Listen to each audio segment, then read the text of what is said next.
have survivors. Would you guys like to say anything? Anyone like to say anything about going on this tour? You know, I'm from Elk Grove, and I found out recently that teachers from Elk Grove, when they found out that some of the kids were going to be here, they didn't know anything.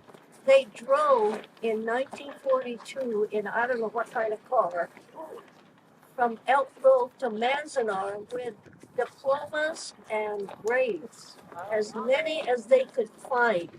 And when they got here, the camp director wouldn't let them in, of course. Oh.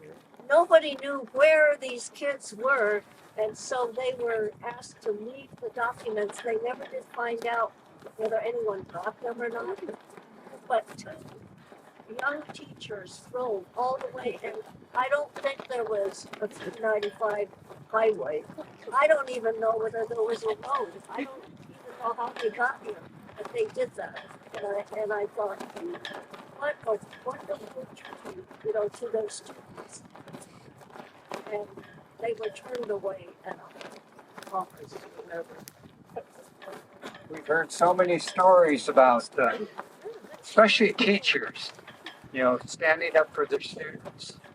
In Stockton, there's a special garden dedicated to one of the high school's teachers there.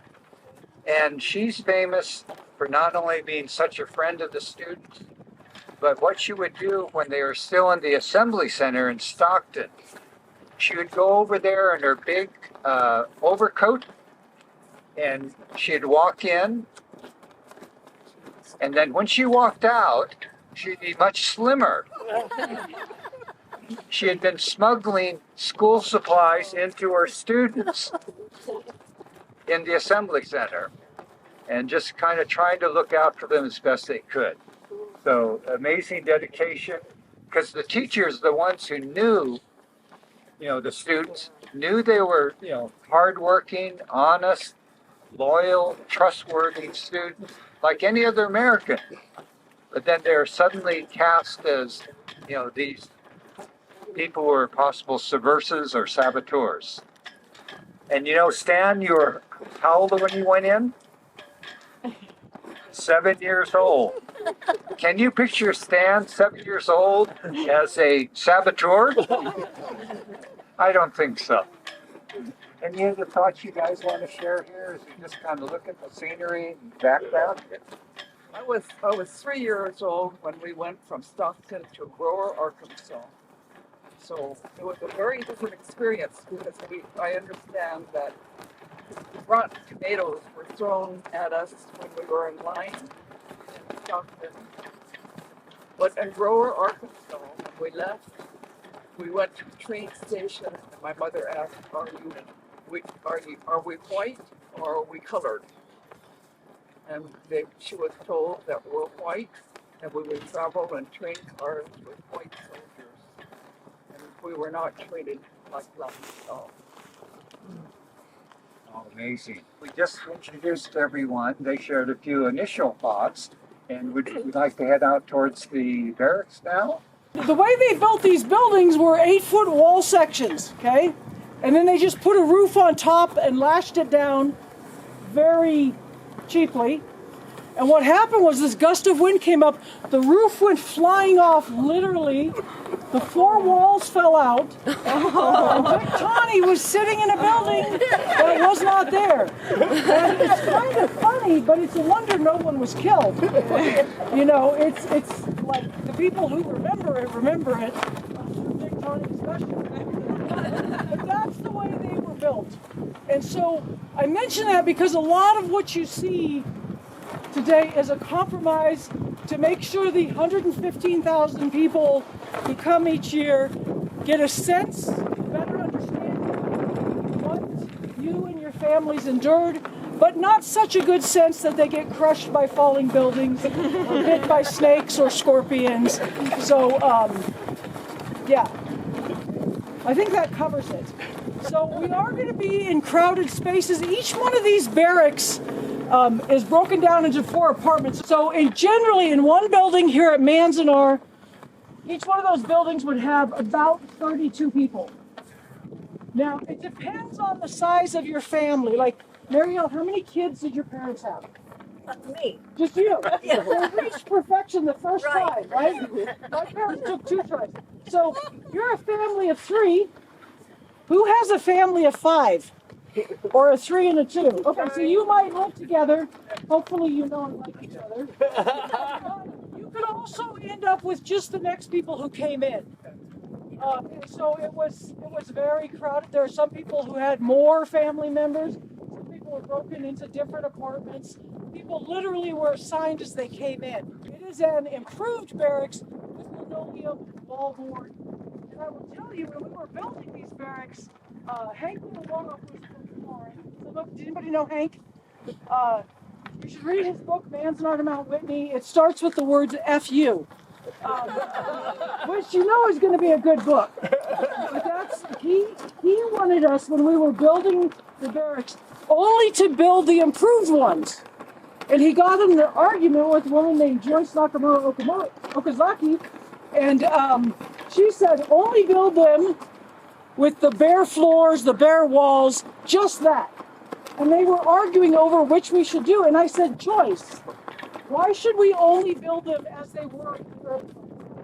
She said, because that's what we remember. That is what is burned into our minds, right? The trauma. I can't tell you how many people go into that improved barracks and say, my barracks never look like this. But that's because it's burned into people's memories. And so I asked Hank, I'm like, Hank, he was the F-bomber, like I said. F-bomber Hank, why do you only want them to look like this, the improved ones? And he said, because that's the way it was most of the time. And the fact is, people will argue over things, and they're both true at different points in time.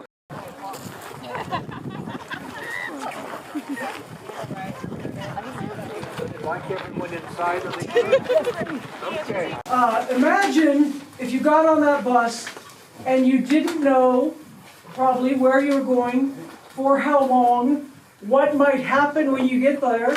There were some people who thought they were going to be shot, brought here and shot, or shot in the future, because you can't really leave the valley, right? There were all kinds of things. One of these stories, not at Manzanar, but another camp, was people were on the train and then they were stopped in the middle of nowhere and told to get off the train. And they said several of the women had their Buddhist prayer beads. And they literally thought they were going to be mowed down. It was a peace stop, but they didn't know that. So I don't think we can ever really put ourselves in the mindset of what people were going through when they got here.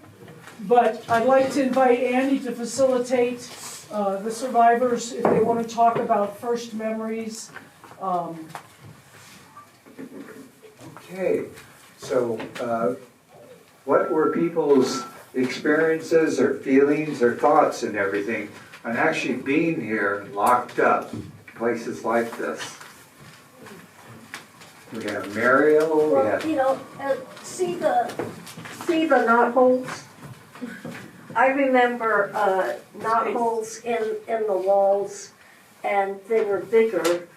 And there was tar paper on the outside, but my grandmother would get mad, you know, because I was 5, all my cousins were all little. You'd put your finger, and then there'd be a hole, and she'd get so mad, she'd go to the mess hall and try to find a can cover and look for nails or something and cover that hole. And I know that sometimes she couldn't find enough can covers, and there was also a little space between the boards as the wood shrunk.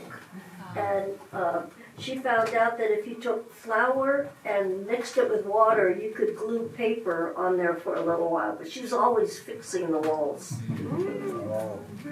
Wanting to have a nice, neat environment for the kids. Yeah, well, you know, the wind is gonna come through from somewhere anyway. Because I remember at one point when the wind was shrinking more. Must have been spring. There were grasshoppers that came in the spaces. You don't like grasshoppers? Can I ask, Meryl, do you remember what it was like when you first got here?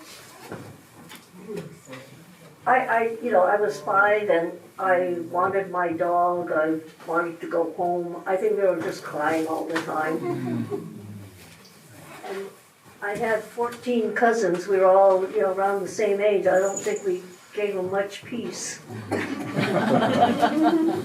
Any thoughts from your family? I don't have too many memories from rural Arkansas, but I do remember coming into the building and afraid that my foot might go through the space. I mean, there was that much space sometimes between the boards, and we certainly didn't have stairs. We had just separate pieces of wood, and then it would be another piece to come in. But I do remember when the wind blew, stuff came in, and my mother always sweeping.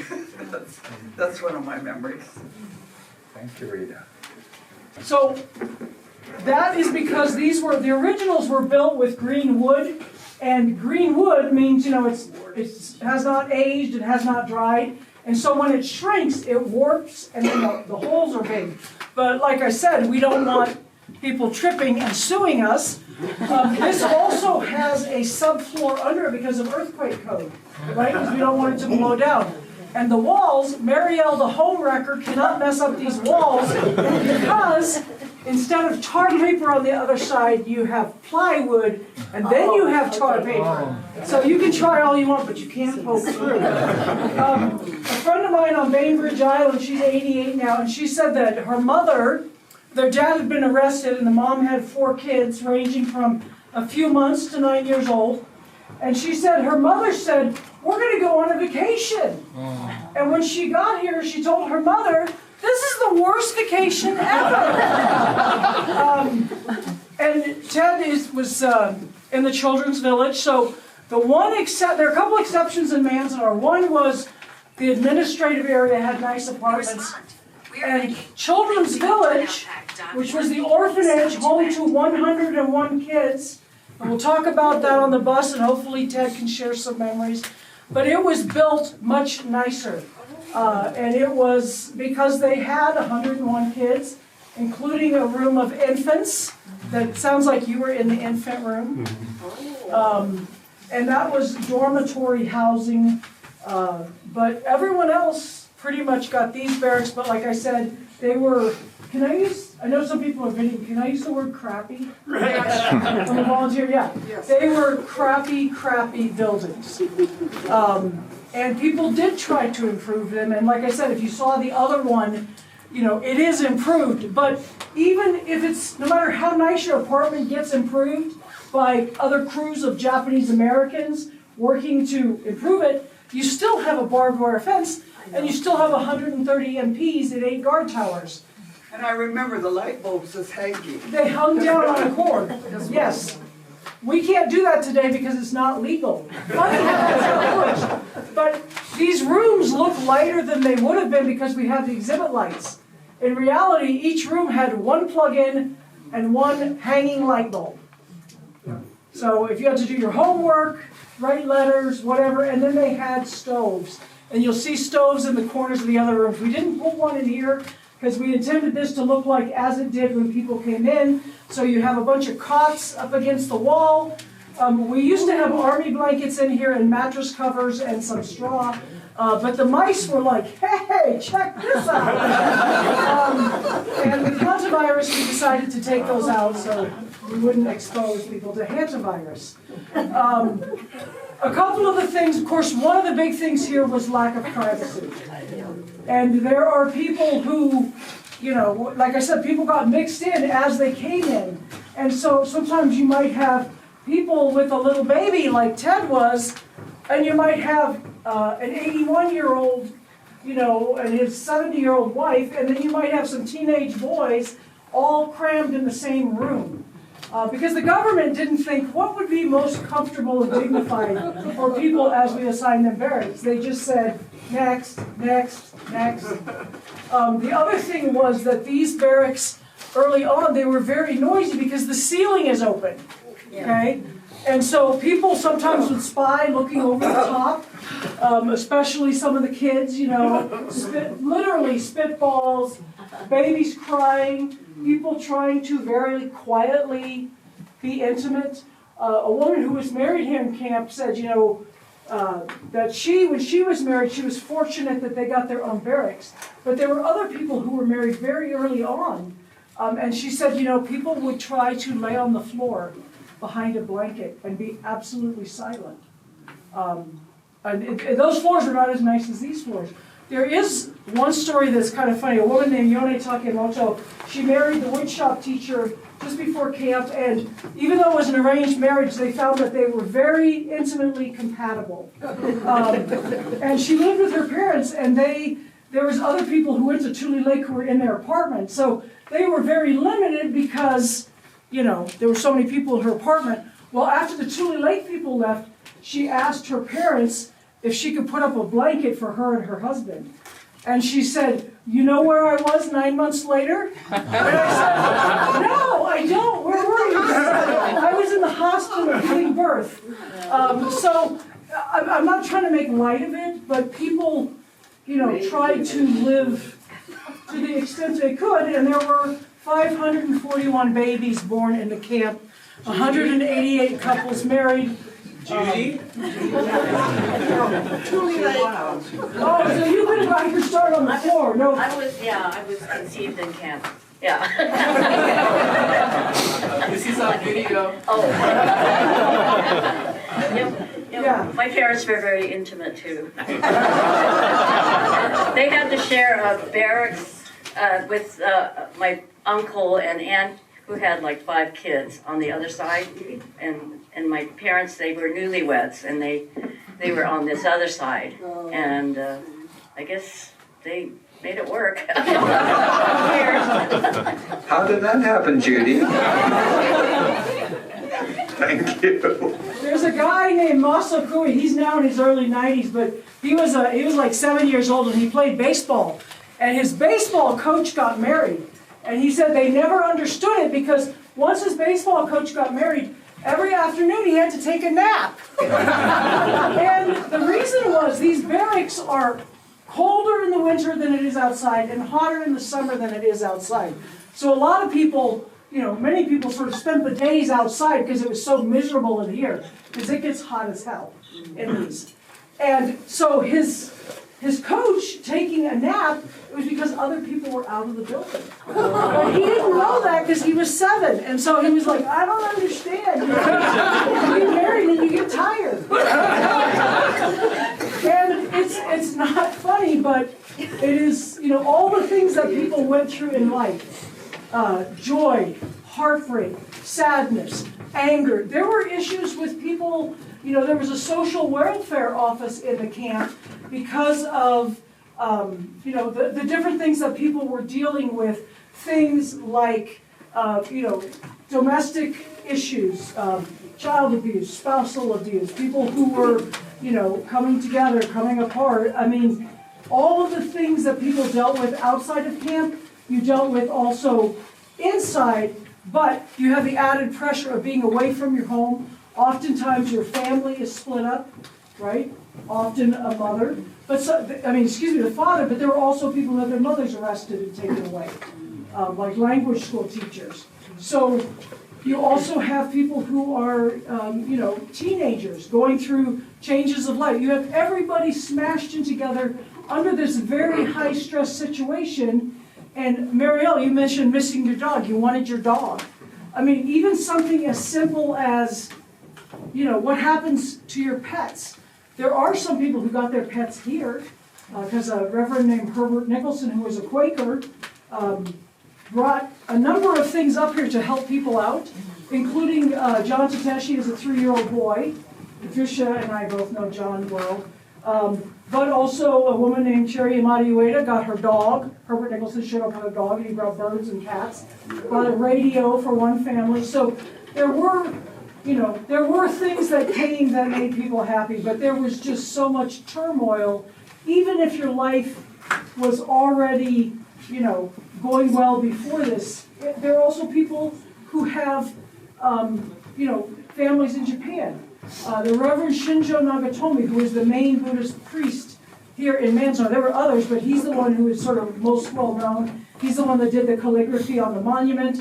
He lived for a while in this apartment, not in this reconstructed building, but this space right here. He lived in that apartment right there, and the Buddhist church was across the street. He had 2 girls that he brought here, and then a baby girl born here, but he had a son in Japan with his grandparents. So, you know, either way the war goes, you have serious concerns, because most people did have family in Japan. Also, Nawa Munamori, whose son Sadao received the Medal of Honor, the only Japanese American to receive the Medal of Honor during the World War II period. She was here in Block 34 with her family, but she had a daughter in Japan married to a surgeon in the Japanese army.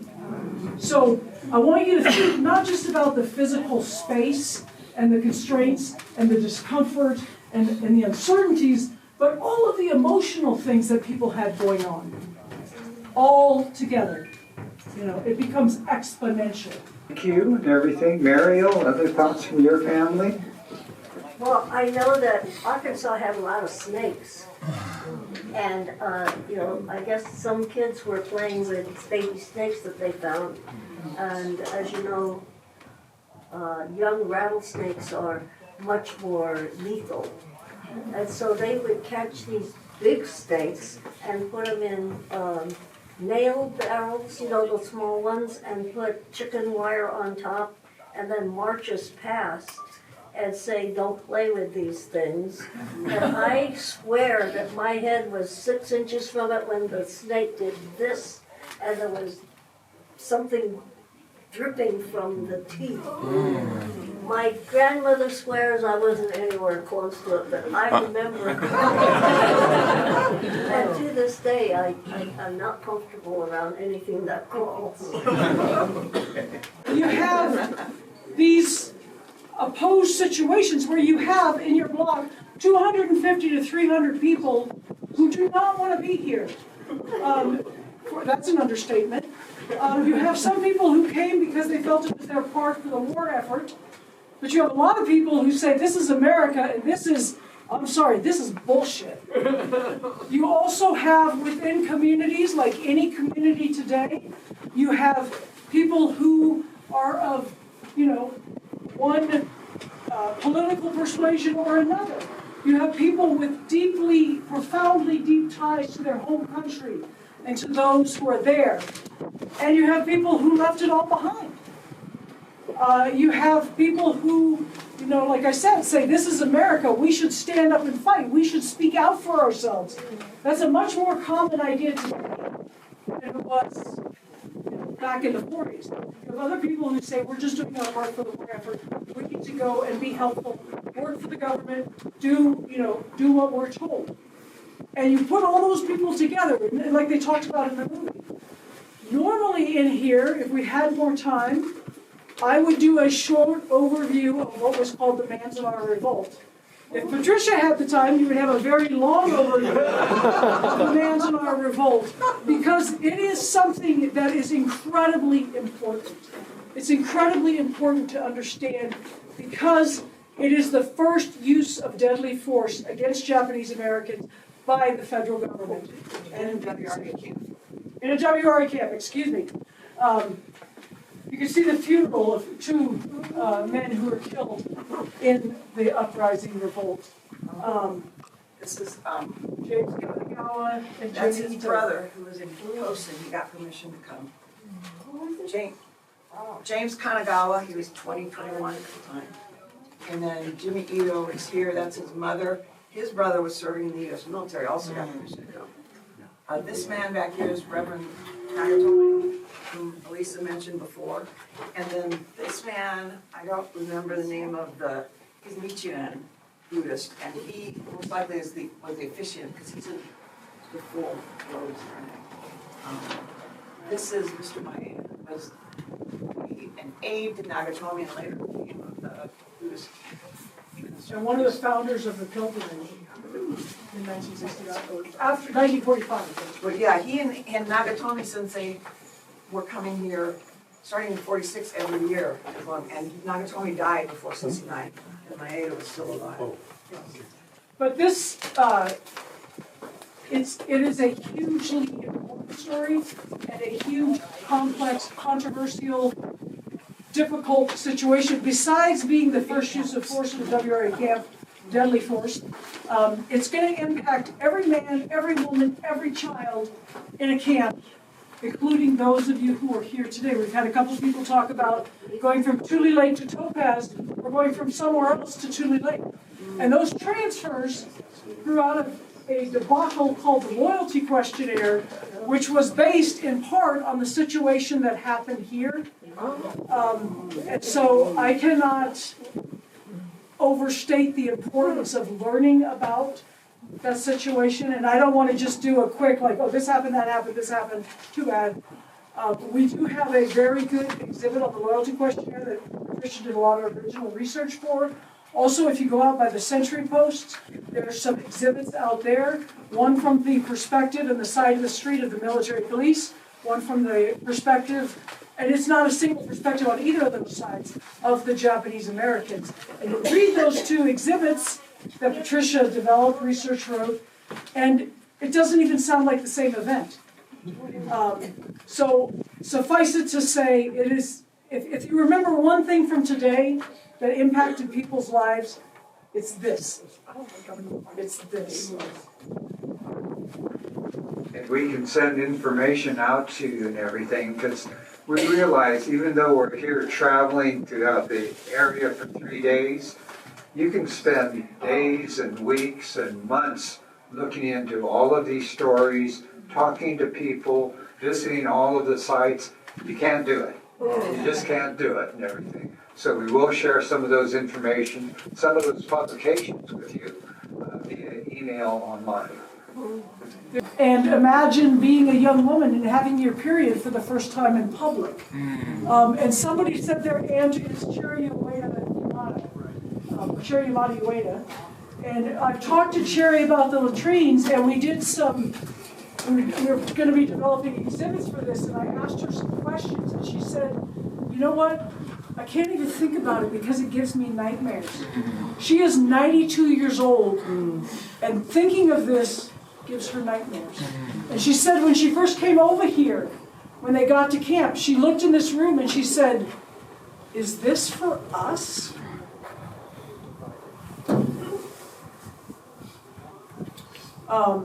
There are other people who are pregnant.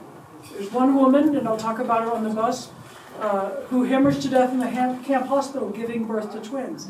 I've talked to her sister about the difficulty of, using the latrine when you're pregnant. There's another oral history I've read where the person's mother was going through menopause and had excessive bleeding, like hugely excessive bleeding, and she would put it in a chamber pot, and every morning she would walk to the latrine with a giant chamber pot full of blood. There is no privacy, no dignity. And when we were planning for things to rebuild at Manzanar to help people understand, there were two things people said we absolutely needed. What do you think they are? Latrine. A latrine, and what else? And the showers. A guard tower. People have said that they will not understand unless they see a guard tower and a latrine. And the reason we built the women's latrine instead of the men's, well, women have a better aim, but the men's latrine, we don't hear as much in the oral histories from guys. That doesn't mean it wasn't traumatic for them, but they don't tend to talk about it as much as women who deal with menstruation, deal with pregnancy, deal with all of these other things. And so we chose to rebuild the women's. The men's was identical, except it only had 8 toilets, and then there was a large urinal trough over here. So, Marielle, I heard you learned the etiquette. Huh? Can you tell us the etiquette? As I look at these, they look farther apart than the ones we had in Arkansas. But my grandmother would take me in. She'd stand in front of me and she'd say, don't, put your arms out. You have to put them close to you because they'll touch the person next to you, and that's not polite. Oh. And she would stand in front of me. I guess some people, I don't remember people with a bag or something to put over their heads, but she would stand in front of me and then I'd stand in front of her. And I always, when I talk to students, I say, you wait in line and you see a catalog by the door and you say, oh no. And then I tell them there's no toilet paper inside. You have to use the pages out of that catalog book, and the kids go, ooh. You know, that. Anti-Japanese American hate could be so overpowering as to cause all three branches of government, each designed to be a check and balance upon the excesses of the other, fail to reparations task force delving into slavery and its aftermath. I view the incarceration of Japanese Americans as a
I was 9 years old when I went to Hamachi, and it was so simple, you know.